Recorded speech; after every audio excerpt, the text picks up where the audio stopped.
There were very few, if any, people in the media more critical of Washington Governor Jay Inslee than our friend Dory Monson. In fact, I know that his producer, Nicole, had tried many times to get him on the show to talk about his COVID policies, to no avail, including a request for him to come on the show just a month or so ago. So, and to be fair, I have joined Dory Monson in a lot of his criticisms of Governor Inslee over the years. So I'll admit I was a little bit surprised that the governor's office reached out to me last week to say that the governor wanted to join us at high noon here on KIRO Radio. I'm half expecting an ambush, but what the heck? Joining us by phone is Governor Jay Inslee. Sir, thank you for being here. Good afternoon. Thanks for having me on. Brandi, I am sure you will be adequately critical of me over time, too. So I'm looking forward to our discussion. To what do we owe the pleasure, though? Are you thinking I'm going to be softer than Dory would have been on you? No, I'm sure you will be appropriately inquisitive and critical, which is important in our dialogue. I am looking forward to discussions. I'm trying to do a little bit more dialogue, if you will. And, frankly, there's some things that I think are really important for the vision, I hope, Washington State that will be considered by people, like this homelessness initiative that we have to try to move away from these homelessness encampments and get places for people to live and get them into behavioral health and get them off, their addiction behavior and having an avenue to talk to citizens about that. I'm trying to do a little bit more of that in multiple forums. So Great. Thanks for having me on. Yeah, thanks for being here. I want to start with this, though, because I think it's going to frame our conversation. Are you running for a fourth term? I have not thought seriously about that, and so I don't have an answer for that. If I do, I know that may be mildly annoying to you, but I'll make a decision a little later. That decision's a month away, and I've got my hands full. This is an opportunity, this session, for some really big things to help our state address our problems, and I'm very excited about this. I've been at this. This is my 11th session, and I think the opportunities for tackling some of our challenges are as promising this year as they've ever been. I'm more excited about it now than the first day I took office. So I'm still in harness here. Yeah, the third term was mildly annoying, Governor. The fourth term would be above and beyond that. But on the issue you brought up, I do want to talk about that. It's important. It's one of the biggest crises and challenges that we're facing. As you mentioned, you've been the governor for 11 years. You just gave your 11th State of the State address. During that time, it is not in dispute. The homeless crisis has worsened. The drug crisis has worsened. The mental health crisis has worsened. How much responsibility do you take for that?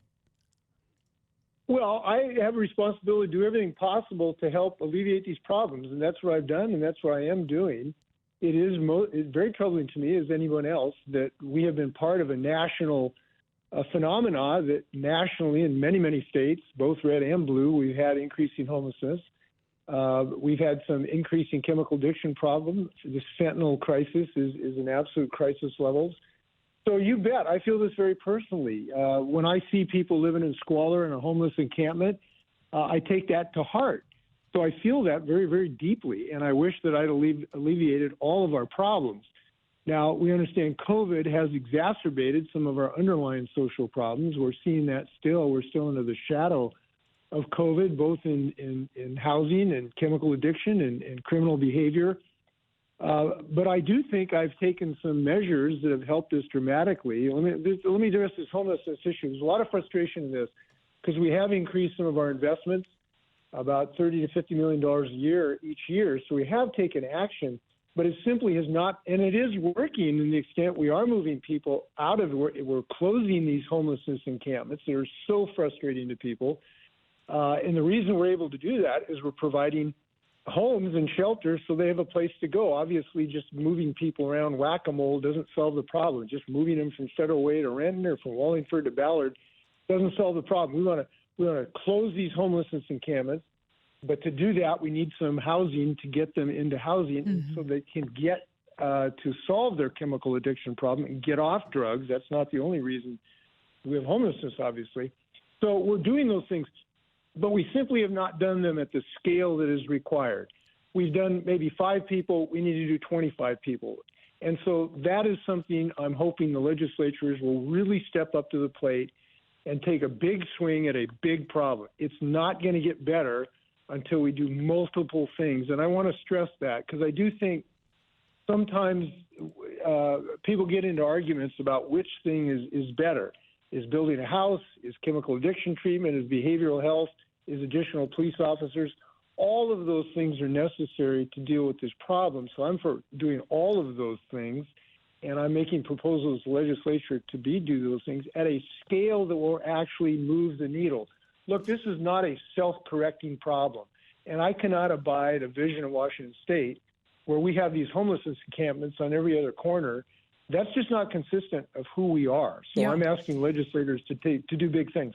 Quickly on that, and I know we can play the blame game all day long, but you say this hasn't been done on the scale it needs to be done. I would argue that we wouldn't need it to be done on a large scale if it hadn't gotten so bad. And I'm not going to say COVID had nothing to do with it. Certainly it made things worse, but we had a homeless crisis before COVID, Governor.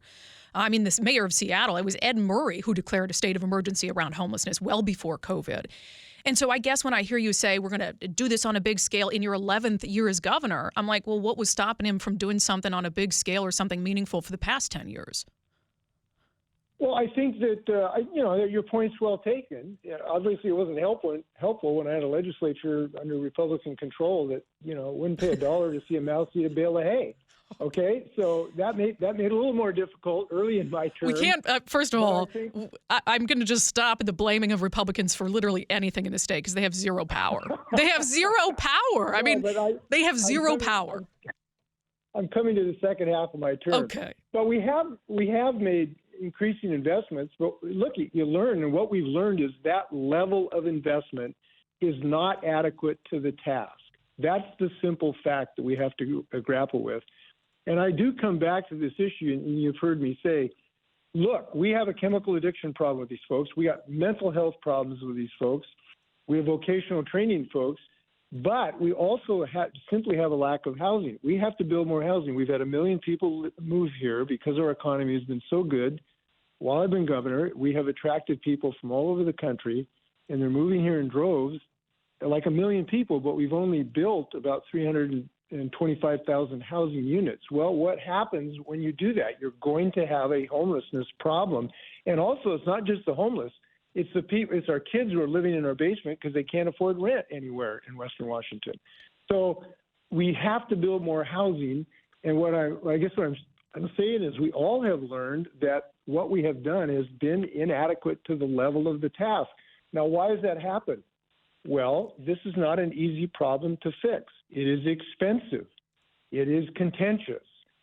There's arguments about it. And what I'm saying is it's time for us to step up to the plate and do big things against these homelessness encampments, which involves providing people housing, mental health, and chemical addiction treatment, and additional police on the street. Yeah. If we do those things at the scale that's necessary, we're going to move the needle big time, and I'm anxious to get that done this year. So you're asking voters for $4 billion to invest in this effort. And here's where you and I agree. We do have a housing crisis. If you can have two people working full-time in a household and they can't afford to buy a house in Washington State, that's an issue.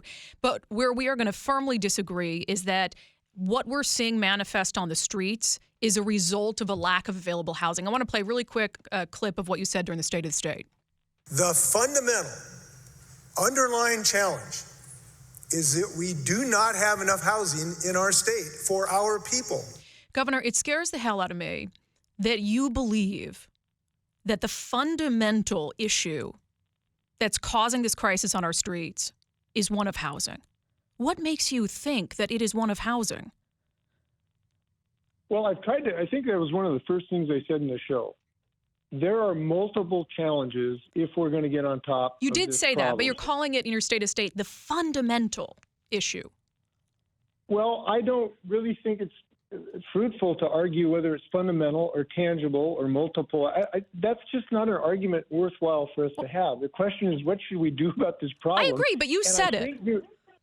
I do believe if we had 5 houses for everybody who lived in the state of Washington, you would not have this level of crisis, okay? So it is fundamental, this problem. You could also argue that for a lot of people, mental health is fundamental for that segment of the population. You could also say it's fundamental to many people who have addiction to chemicals. But it's also fundamental that working people can't afford rent, okay? That's fundamental. You know, it's interesting. I went to the interurban. There was encampment out in the inner urban area in Seattle a couple of years ago, and I was there at about 7 o'clock in the morning. And I see all these people walking out, and they're leaving. And I said, where are all these people going? And they said they're going to work. They're going to work because they can't afford rent. And many of these people work 2 or 3 jobs, and they can't afford a place to live. Our teachers, our firefighters, nurses can't afford a place to live. That's a population that's fundamental to say we have to build more housing. And here's why it's fundamental. And here's the part, maybe this is the reason I use the term fundamental, that I don't think people have come to grips with. If we don't build housing for middle-income people, you end up with a homelessness crisis. Because you have a computer programmer move here from Cleveland, and if they don't have adequate housing, they outbid working people, and rents go up, and working people become homeless. And then the first time their car has a repair they can't pay for, they get sick. Now they're homeless. So I do think it's one of the fundamental things we have to do. So let's not argue. Let's get to it and do all of these things we need to do to get on top of this job. Yeah, and I agree that, arguing is only productive to a point, but I'm unable to trust someone to fix a problem that they won't properly identify. And I think that's what's going on here. I don't know if you knew this about me, Governor, but my dad died homeless. He died homeless in a cheap motel room, and, we could have put him in a mansion, but he still would have died. He had a lifelong of addiction issues. He had mental health issues, and you could have put him in any house on the planet, but it did not solve the reason he was there. All it would have done is he would have died in a different place. And so it concerns me when I do think we have a housing issue. I want middle-income people to be able to afford a place to live in our state, but I think if we don't first and foremost look at this as a drug crisis, we're never going to solve it, and that's where I'm coming from. Well, I respect your opinion on this. What I would say is I think there's multiple causes for this problem. I think it's housing and treatment for chemical addiction and mental health treatment and additional police officers on the beat and more crisis intervention teams for a place to get people and more beds in our hospitals to treat folks who have physical. I think it is all of those things, and the sooner we recognize that, the sooner we'll be successful moving forward. There is another thing I want to add, though, that I don't think gets enough attention on this housing issue. This is also a generational problem. Look, our kids need a place to live, and they're not going to have a place to live if we don't build more housing. The number of kids that are now stuck in our basements because they can't afford rent, they can't afford a future, much less having equity to buy a home because of housing prices. This is a generational, frankly, lack of response to our children and grandchildren. And so it's not just kind of the homelessness people in homelessness camps. It's our children who graduate from college and can't move out of our basements. So it's much more than just there. And by the way, behavioral health was the very second thing I talked about in my State of the State. We need a huge investments in behavioral health. We need much more available mental health in our communities. We've got to build our staff to do it.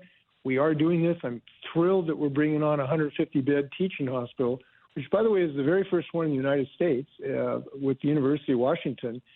So we're making strides on that, but we have to really significantly increase our mental health availability for people in the homelessness population. 100%. 100%. Not just homelessness. It's our kids in our schools. And I'm pleased that we appropriated tens of millions of dollars last year to put more counselors and psychologists in our schools as well. So it's not just the homelessness crisis. We have a mental health challenge with our young people. Yeah, and the mental health system is in shambles. I mean, Western State lost its federal accreditation while you were governor. We have severely mentally ill, yes, but violent offenders who are at risk of being released back into the community because there's not a mental health bed for them. That guy who hit a woman across, an Amazon engineer in downtown Seattle, on the back of the head with a baseball bat, there's not a mental health bed for him to go through restoration. A guy who pushed a 62-year-old nurse in Seattle downstairs at a light rail station and then went on to beat a homeless man to death with rebar. The state's paying him daily because there's not a mental health bed for him. And so I look at, you wanting $4 billion, and I'm thinking, well, what is he going to do with $4 billion if this is what we've gotten under his leadership so far? Well, what you've got under my leadership, we are increasing significantly our mental health to date. We spent hundreds of millions of dollars. We're increasing by hundreds of beds. The number of beds are available. But again, it has not been at a sufficient scale to solve this problem. We need scale. We need more beds. We have provided more beds dramatically while I've been governor. We've been trying to increase the pipeline of people to provide these services. And that's one thing I think that's forgotten frequently. It's not just a bed. You need the psychologist, you need the nurse, you need the staff, and we do not have enough nurses or psychologists. And so part of our efforts have been to build the pipeline of the staff to actually staff these facilities. And this has been a challenge because you can't produce a nurse overnight. It takes years. So we are building capacity to do that fairly dramatically. We have been successful doing that, right? So we're building this new, the first teaching mental health hospital in American history. We're successful. That's going to open, I think, in June. Beautiful facility. So we are doing these things. So I think the theme of our discussion is we have been doing the things that are necessary. We have not done them enough for either beds or staff or housing. We need to do more of that work that we do that we know can succeed. And by the way, I do know it can succeed. I go to these, I was down in Vancouver and I went to a tiny home village that I think we helped finance. Mm-hmm. We've moved quite a number of homelessness encampments off of our right-of-ways. I've been very insistent on this. I was very insistent with the legislature that they fund this so we can close these homelessness encampments on our highways. And I went to this tiny home village and I met a young fellow who was going to show me his home. And, these are 8 by 12. They're kind of fiberglass installations. Yeah. There's about 20 or 30 of them in these tiny home villages. And he says, look, I want to show you my home. It's not exactly a mansion, but I want to tell you something about it. I had a serious chemical addiction problem, and this allowed me enough security to get into a treatment program. I'm now on medically assisted treatment. That's where you get a medicine that helps you deal with your addiction. And I'm beating it. And he frankly kind of teared up. And he said, look, this doesn't look like much, but it saved my life. And we're doing that across the state of Washington. Let me ask you this really quickly, Governor. That's worth doing. Because there's a couple other topics I want to do rapid fire with you with. But if the people of Washington approve this $4 billion and you build all this housing for people who are living on the streets, a lot of them dealing with drug and substance abuse or mental health issues, will you mandate that any individual who benefits from that housing must also get treatment for their drug addiction or mental health issue as a condition of that housing? Not on day one, because if on day one, then they stay in the homeless encampment and you don't get them into the housing. But once they're in there, that they have to be going, they have to enroll in treatment. Well, this is why I'm not in favor of decriminalizing hard drugs, is I think we do have to have some potential sanction for people who need a very strong nudge, if that's the word to use, to make sure that they get treatment for chemical addiction. It's good for them. It's good for us. Strong nudge is, or you could just make it mandatory and do a favor for all of them. Well, that's how you essentially make it mandatory. You maintain the criminal nature potentially. But that should not be our first thing. We need to get these people into treatment. So the first thing we need to do is to focus on getting them into treatment day one. That's how to break this addiction cycle. That ought to be our focus. But we need to build more capacity to do that. Again, that starts with additional crisis intervention. I've said now several ways we need additional law enforcement officers. That's why we're increasing our training programs so we can get more officers to help out in this mission and get these people into treatment. I'm committed to that. A couple quick things. You said you can't build a nurse overnight. I agree with you. At the start of this legislative session, you noted that one of our biggest challenges, we're in the middle of a serious workforce shortage. So, Governor, will you commit today, right now, to rehiring workers who were fired under your vaccine mandate if they choose to come back? Sure. If they comply with our rules for their application, of course we will. If they get a vaccine, you're saying? Correct. And that really is, we believe, the right decision. This is still a dangerous disease. It is still taking lives. And we don't want people to miss work because they get COVID. We want a healthy workforce so that they can do their jobs. And, I've seen the dangers of people who did not become vaccinated. I know you've had a couple people on this show that, were anti-vaxxers and their families lost them to COVID. They were very vocal of how our requirement was so terrible. And then their family lost them to COVID. That's really sad and disturbing. So we don't want our state employees to have to go through that. But here's where I say, and I said on Twitter, and this is a good chance for you. Ready? I will quit my job and retire full-time from political commentary if you can justify the current state of your vaccine mandate. And let me tell you why. I got the vaccine, Governor, a year and a half ago because I believed it was our path out of the pandemic. When I realized it wasn't, I opted not to get the boosters. A year and a half later, that vaccine is no longer protecting me. Yet I can go get a job with the state. But someone who never got the vaccine, who today has the same level of protection as me, which is none, cannot get a job with the state. How does that make sense? What makes sense is for people to get this booster. That's what I can. But it's not mandated. So technically, I could get. Right. I could get hired with the state, right? But the vaccine is no longer in my body. I hear what you're saying. We have to reach agreements with our state employees. We reached agreement with them. I have to deal as a manager with our unions. We reached an agreement on this. But I really do encourage people to get this booster because it really is important to give you the protection against serious illness or losing your life. And I hope that you will share that scientific information for people. Yeah. Last question. We'll end on this because I appreciate the time that you've given us so far. This session, there was a bipartisan bill that was introduced for emergency power reform to put some very reasonable checks and balances on not just your power, a future governor's emergency power. Democratic Senator Mark Mullet, who co-sponsored that bill, told us on air that he believes Democrats are scared of personal retribution from you if they support emergency power reform. Is that true? Should they be worried about personal retribution from you? That's coming from Democratic State Senator Mark Mullet. Well, I don't know. I haven't challenged anybody to a fight yet. So well, you did support for the first time ever a primary challenger to him. I don't think they have to worry about somebody challenging anybody to a fight.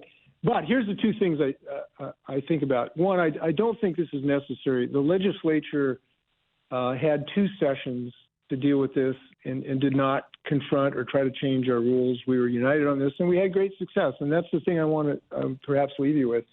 If we had the same fatality rate as Mississippi, if we had done what Mississippi did in the state of Washington, if we had not taken the actions that we did, that were very painful and very difficult. Look, the actions that I took were very, very difficult on people. The loss of jobs and business opportunities, I felt that every single day. So this is very difficult for people, and I understand that. Had we treated this disease like the people in Mississippi who don't follow science, like the anti-vaxxers. Well, that's kind of a broad brush. I'm sure there's some in Mississippi who follow the science, Governor. The state did not, and had we had the same level of fatalities, we would have lost another 19,000 people in the state of Washington. I'm proud that our state saved maybe 19,000 people in the state of Washington. That was good decision-making. It was based on science, and the legislature agreed to it because they had two sessions, to challenge it and did not. They largely agreed with what we did, and I think those were largely the right decisions. So I think this debate is unnecessary, and I look forward to success this session. Well, Governor, I know your time is up. We appreciate it. I appreciate you taking the time to come on, and hopefully we can make what about every month? Come on over every month. I can't. We'll see. I know I'll be back. I can't promise you every month, but I'll be back. I've enjoyed this conversation. Thanks for having me. All right. Governor Jay Inslee, there you have it, talking about his proposal for that'll have to go to voters to spend $4 billion trying to dig ourselves out of this homelessness crisis. I am not confident that focusing on housing is the answer to that. We're going to talk about, recap that conversation with the governor coming up.